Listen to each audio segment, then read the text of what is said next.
Hola, som Col·lectiu Biombo. Jo som la Laura Llodrà Escandell, tinc 28 anys. I jo soc l'Andrea Senarroyo i tinc 16 anys.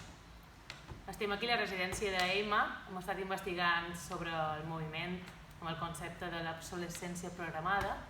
El fi o la fi de la vida útil d'una persona és el que volem desenvolupar dins el moviment i dins la dansa.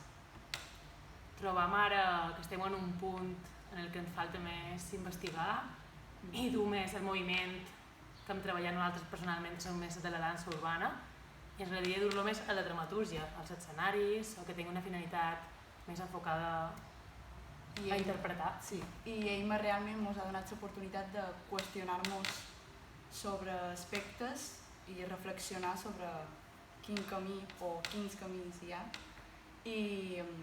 I bé, estem en aquest punt de dubte, d'enfocar-nos en una cosa i donar-li canya. I seguir treballant. Sí.